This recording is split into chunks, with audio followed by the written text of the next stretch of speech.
عليهم طيرا أبابيل ترميهم بحجارة من سجيل فجعلناهم كعصف مأكول الله।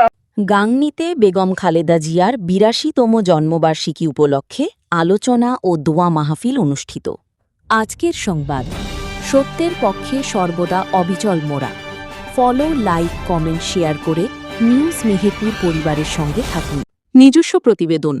মেহেরপুরের গাংনী উপজেলার বেদবাড়িয়া গ্রামে যথাযোগ্য মর্যাদায় ও গভীর শ্রদ্ধায় বিএনপি চেয়ারপারসন এবং সাবেক প্রধানমন্ত্রী দেশনেত্রী বেগম খালেদা জিয়ার ৮২তম জন্মবার্ষিকী উদযাপিত হয়েছে। এ উপলক্ষে বিএনপির উদ্যোগে এক আলোচনা সভা ও দোয়া মাহফিলের আয়োজন করা হয়। অনুষ্ঠানে প্রধান অতিথি হিসেবে উপস্থিত ছিলেন গাংনী উপজেলা বিএনপির সাবেক সাধারণ সম্পাদক আসাদুজ্জামান বাবলু, গাংনী উপজেলা বিএনপির সহসভাপতি মতিয়ার রহমান মোল্লার সভাপতিত্বে এবং মেহেরপুর জেলা কৃষক দলের সভাপতি মাহবুবুর রহমানের সঞ্চালনায় অনুষ্ঠানটি পরিচালিত হয়। প্রধান অতিথির বক্তব্যে আসাদুজ্জামান বাবলু বলেন, দেশনেত্রী বেগম খালেদা জিয়া আজ আমাদের মাঝে নেই, কিন্তু বাংলাদেশের গণতন্ত্র পুনরুদ্ধারে তার আপোষহীন সংগ্রাম চিরকাল অনুপ্রেরণা হয়ে থাকবে। আমরা আজ তার আত্মার শান্তি ও মাগফিরাত কামনা করছি।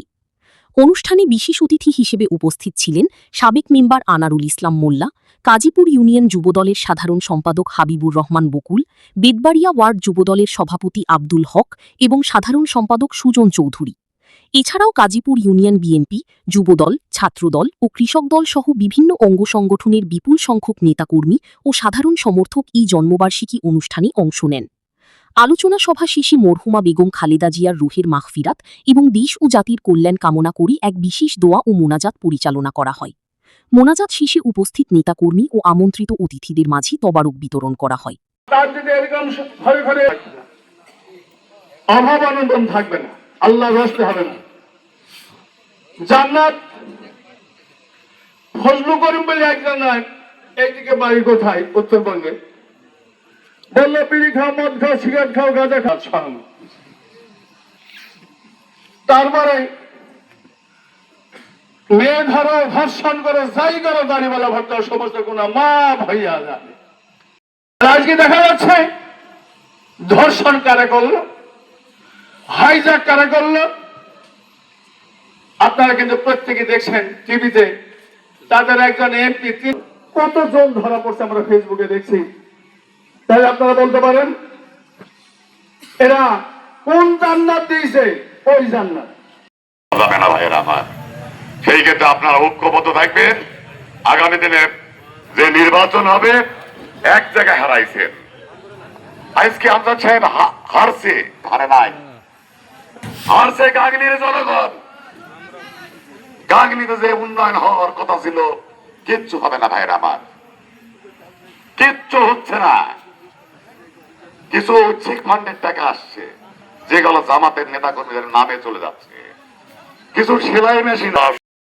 আমরা এমন এক মহিষী গরিয়সী নারীর জন্মদিনে দুটি কথা বলতে পাচ্ছি। সেই গরিয়সী নারী হচ্ছেন শহীদ প্রেসিডেন্ট জিয়াউর রহমানের স্ত্রী। সেই নারী হচ্ছে বাংলাদেশের স্বাধীনতার ঘোষক জিয়াউর রহমানের স্ত্রী। সেই মহিষী নারী সংসার থেকে বেরিয়ে, গৃহিণী থেকে বেরিয়ে তিনি রাজনীতিতে আসেন এবং বাংলাদেশ জাতীয়তাবাদী দলকে শক্ত অবস্থানে নিয়ে গিয়ে জন্মবার্ষিকীতে আমি দুটি কথা বলতে পেরে আমি নিজেকে ধন্য মনে করছি।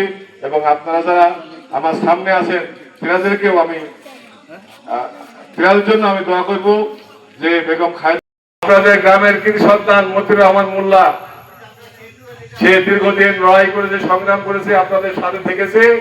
আমরা আগামীতে তাকে প্রার্থী করতে চাচ্ছি। আপনাদের মতামত আছে? হ্যাঁ, খালি মতামত থাকলে হবে না, ব্যাপক ভোটের ব্যবধানে মতিউর রহমান মোল্লাকে জেতাতে হবে। সরকার তারেক রহমান প্রত্যেকটা ঘরে ঘরে ফ্যামিলি কার্ডের ব্যবস্থা করবে, যে ফ্যামিলি কার্ড টাকা পাবে, কৃষি কার্ড দেবে, যে কৃষি কার্ডে কৃষক ভাইরা 2000 কোটি টাকা পাবে প্রতি মাসে। এই সমস্ত তদারকি করার জন্য মোল্লাকে দরকার নাকি? হ্যাঁ, যেহেতু মোল্লা হচ্ছে এই ইউনিয়নের গরিব মানুষের নেতা নাকি? হ্যাঁ, আর ফ্যামিলি কার্ডও পাবে গরিব মানুষ।